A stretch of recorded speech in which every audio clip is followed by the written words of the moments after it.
Hey, selamat datang di channel Satu Kata. Siap buat dapetin info dan inspirasi keren? Yuk, langsung mulai. Dan di video ini kita bakal bahas lebih dalam. Jangan lupa untuk subscribe channel ini.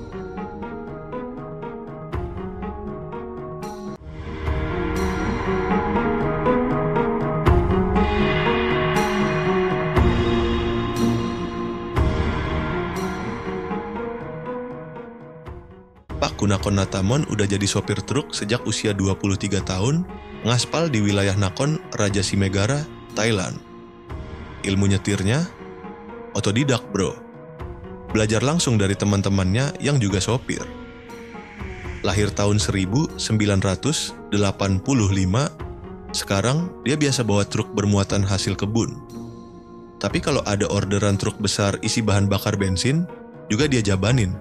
Namanya juga cari cuan. Kerjaan kayak gini bikin dia harus sering jauh dari rumah, berhari-hari di jalan. Tapi ya itu, pas pulang bisa bawa duit lumayan banyak. Cuman ya resikonya juga nggak main-main, ngantuk-ngantukan di jalan, ketemu begal, atau gangguan lainnya. Yang paling nyesek, jarang dapat belayan istri. Akhirnya, rasa sepinya dia salurin ke perempuan penghibur yang biasanya mangkal di titik-titik perhentian truk.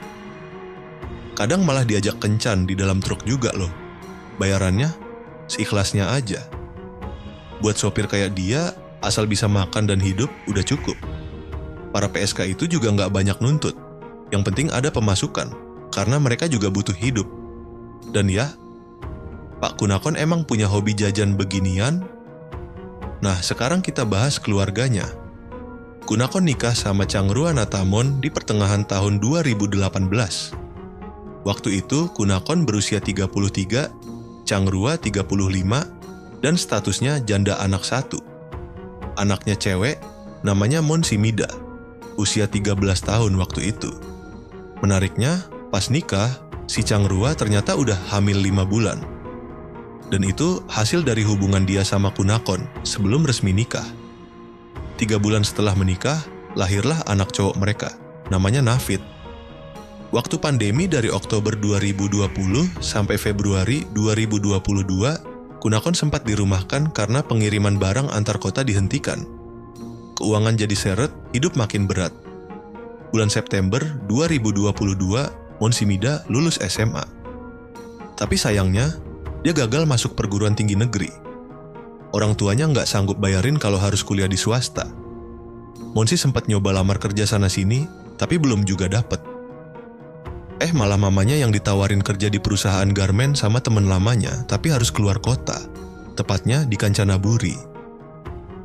Awalnya ragu ninggalin anak-anak, tapi akhirnya sepakat buat coba, demi nambah penghasilan.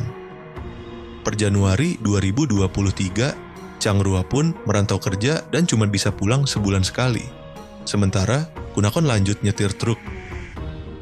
Monsi, yang waktu itu udah 18 tahun, bertugas jagain adiknya yang baru 4,5 tahun. Dia masak, nyuci, nyuapin adiknya siang malam. Bener-bener anak cewek yang tangguh. Tapi guys, sebulan setelah mamanya merantau, mulai ada hal aneh. Pak Kunakon yang dulunya jarang pulang, sekarang malah sering balik. Bisa 3 kali seminggu, padahal dulu 2 bulan baru nongol sekali. Awalnya alasannya sih klasik, kangen mama kamu. Tapi kok makin lama makin aneh. Dia sering tidur bareng sama Monsi dan adiknya, mulai dari elus-elus sampai berani minta dilayanin. Gak cuman itu, dia juga ngancem Monsi. Kalau nolak, bakal ceraikan mamanya atau malah selingkuh. Bahkan pernah ngancem mau bunuh diri kalau nggak diturutin. Tapi sayangnya, kalau Monsi nggak mau ngasih kenikmatan yang diminta, ayah tirinya mulai bertindak makin keterlaluan. Awalnya Monsi sempat beberapa kali nolak. Tapi tenaga Kunakon jauh lebih kuat, dan akhirnya dia dipaksa. Setelah kejadian itu, Monsi nggak pernah cerita ke siapapun. Takut. Soalnya Kunakon sering ngancem. Dia bilang bakal nyakitin adik bungsunya kalau Monsi berani buka mulut. Bahkan lebih parah lagi, Kunakon ngancem bakal bikin ibunya percaya kalau Monsi lah yang ngerusak keluarga. Bayangin, cewek 18 tahun harus nanggung beban segede itu sendirian. Selama berbulan-bulan, Kunakon makin menjadi-jadi. Dia terus memperkosa putri tirinya dengan berbagai tipu daya sambil terus menakut-nakuti. Puncaknya, bulan Juni 2023, Kunakon bawa teman akrabnya, seorang sopir truk juga, namanya Nantawatka. Putra, umur 31 tahun. Gila, dia nyuruh temennya nyicipin mansi. Dan yang paling gila, Kunakon sendiri yang nerima bayaran dari Nantawat. Buset, bukannya jadi pelindung, malah ngejual anak tirinya sendiri. Karena kejadian itu, Monsi sempat kabur ke rumah sahabatnya. Dia ngumpet beberapa hari dan gak mau pulang. Tapi kemudian dia mulai khawatir, soalnya adik kecilnya dibawa keliling nyupir sama Kunakon, dan katanya sering gak dikasih makan. Lebih parahnya lagi, Kunakon ngirimin video ke Mansi. Isinya adiknya dipukulin, ditendang, dimarah-marahin, semua itu cuma karena Mansi gak mau pulang. Dia ngancem kalau Monsi tetap kabur, adiknya bakal terus disiksa. Akhirnya, hari Minggu, 9 Juli 2023, Mansi terpaksa pulang. Dia mandiin adiknya, kasih makan yang banyak, dan tidur bareng, sambil meluk erat. Tapi hari itu juga, dia ditampar Kunakon, katanya karena udah bikin malu. Monsi cuma bisa janji gak bakal kabur lagi. Tapi seminggu kemudian, Nantawat datang sendirian, katanya disuruh Kunakon. Dia bilang udah bayar dan Mansi harus layani dia, sesuai perjanjian. Mansi, yang udah gak tahan, akhirnya ngelawan. Dia ambil gagang besi dan mukul kepala Nantawat. Nantawat ngamuk balik, nyerang Monsi sampai terdengar tetangga. Orang-orang langsung datang dan ngeroyok Nantawat sampai babak belur. Tapi anehnya, meskipun itu bisa jadi momen buat cerita semuanya, Mansi tetap diam. Dia nggak buka mulut. Orang-orang cuma tahu dia dipukul sopir truk. Udah gitu aja. Nggak ada yang tahu luka yang lebih dalam dari itu. Mansi takut. Takut banyak hal. Yang paling besar, demi adiknya. Dia tahu Kunakon bukan orang biasa. Dia tega. Nggak punya hati, dan ancamannya nggak pernah main-main.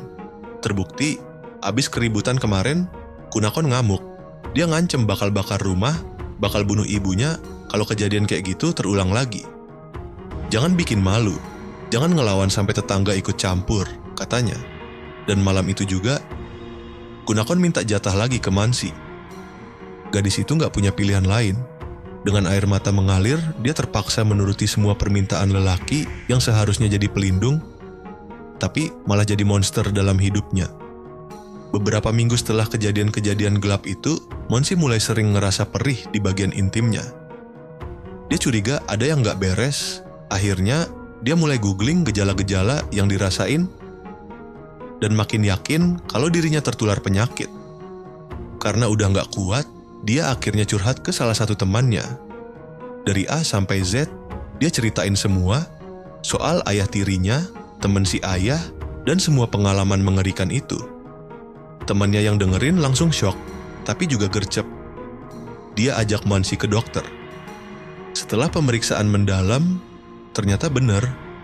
Monsi dinyatakan kena penyakit kelamin serius yang udah cukup parah. Bahkan dokter nemuin luka melepuh di area sensitif. Dan itu berbahaya banget, apalagi kalau sampai nular ke adik kecilnya yang masih polos. Monsi nangis, hancur banget. Temannya berusaha kuat. Dia bujuk Mansi untuk lapor polisi. Dia bilang, jangan takut diancam lagi. Kamu punya bukti. Kamu punya rekaman. Kontak mama kamu di Kancanaburi. Kasih tahu semuanya. Soalnya, ini udah keterlaluan. Fatal banget. Bahkan hidup adik kecilnya bisa ikut terancam. Apalagi, Mansi punya video, rekaman diam-diam saat Kunakon memperkosanya sambil mukul. Jelas-jelas itu bisa dijadikan bukti kuat di pengadilan. Temannya juga takut Monsi nekat menyakiti diri sendiri karena tekanan mental yang berat. Depresi, bingung, dan gak tahu harus gimana. Lalu, malam Senin, tanggal 7 Agustus 2023, Kunakon pulang ke rumah dalam kondisi mabuk berat. Dia lihat Mansi lagi tidur. Otaknya langsung kotor, dia peluk dari belakang. Mansi kaget, terbangun. Dengan refleks, dia nyikut wajah Kunakon. Entah sengaja atau enggak, tapi sikutannya bikin hidung Kunakon berdarah. Kesal, Kunakon langsung mukul kepala Monsi keras-keras. Tapi Monsi nggak diam aja. Dia meraih garpu yang ada di samping kasur dan menusuk leher Kunakon sekuat tenaga. Kunakon teriak, ngelawan, berusaha bangkit. Tapi karena mabuk berat, dia malah jatuh ke lantai kamar. Monsi lari ke dapur, dia ambil barbel semen, buatan tangan yang sering dipakai Kunakon buat angkat beban. Beratnya sekitar 10 kilo. Tapi karena emosi, Monsi sanggup bawa ke kamar, lalu menghantamkan ke kepala Kunakon berulang kali, sampai pria itu gak bergerak lagi. Setelah memastikan Kunakon tak bernyawa, Monsi langsung gendong adiknya, naik motor, dan pergi ke rumah temannya. Di sana, dia ngakuin semua perbuatannya. Temannya langsung lapor polisi. Begitu ambulans datang dan diperiksa, Kunakon dinyatakan meninggal dunia di usia 38 tahun. Kabar ini langsung sampai ke telinga ibunya, Chang Rua, yang saat itu masih kerja di Kanchanaburi. Dia nangis kejer. Gak tahu harus nangisin siapa dulu, suami yang tewas dengan tragis, anak gadis yang diperkosa, dipukuli, lalu kena penyakit, atau si kecil, anaknya yang sering disiksa, bahkan divideoin waktu dipukul, semuanya terasa layak untuk ditangisi. Chang Rua gak menyalahkan Monsi. Dia tahu anaknya pasti ketakutan dan gak tahu harus gimana. Atas dorongan beberapa temannya, Chang Rua akhirnya menuntut juga kawan Kunakon, si Nantawat, yang juga sempat memperkosa Monsi. Nantawat sempat membela diri. Dia bilang, saya cuma pelanggan, saya bayar ke Kunakon. Gila, seenaknya banget ngomong begitu. Untungnya, Monsi pernah cerita ke dokter dan temannya. Jadi saat sidang, mereka hadir dan bersaksi. Bahkan rekaman video kejahatan Kunakon diputar di ruang sidang, gak ada yang kuat nonton. Ibu Chang Rua meraung. Monsi pun menangis tanpa henti. Pengacara mereka, Pak Prajia, bilang Monsi selama ini menahan emosi, trauma, dan penderitaan. Apa yang dia lakukan malam itu adalah bentuk kemarahan terakumulasi karena selama ini gak ada yang nolongin, dan dia ingin semuanya berhenti. Hari Selasa, 30 Januari 2024. Keputusan akhirnya dibacakan. Pengadilan Tinggi Provinsi Nakhon Ratchasima menyatakan Monsi tidak bersalah. Dia dianggap membela diri dari kekerasan seksual dan fisik, serta melindungi adiknya. Namun, sebagai prosedur hukum, dia tetap dikenakan wajib lapor dan harus menjalani pengobatan psikologis dan fisik secara berkala. Atas penyakit yang diderita bersama dokter dari Rumah Sakit Maharat Ratchasima, Monsi terus menjalani pengobatan. Sementara itu, sebulan kemudian, Pak Nantawat Gutra, si sopir truk sekaligus kawan dekat Kunakon, akhirnya dijatuhi hukuman 3 bulan kurungan. Dia dinyatakan bersalah karena berkonspirasi melakukan tindakan bejat terhadap Monsi di masa lalu. Lalu pertanyaannya sekarang, apakah vonis bebas yang diterima oleh Monsi itu pantas? Coba pikirin, gadis itu harus melewati 7 bulan penuh penderitaan, dipukul, diancam, dijual, ditindas, dipaksa diam, bahkan ditulari penyakit. Tapi tetap berdiri dan memilih melindungi adiknya yang gak ngerti apa-apa. Nah, itu dia video kita kali ini. Semoga kalian suka dan mendapatkan sesuatu yang bermanfaat dari sini. Thanks banget yang udah nonton sampai akhir. Cerita ini cuma buat hiburan doang, gak ada maksud buat nyinggung siapapun. Kalau suka, jangan lupa kasih like, komen, terus subscribe, biar kita makin semangat bikin konten seru lainnya. Stay safe, stay happy, dan sampai jumpa di video berikutnya. Salam satu kata.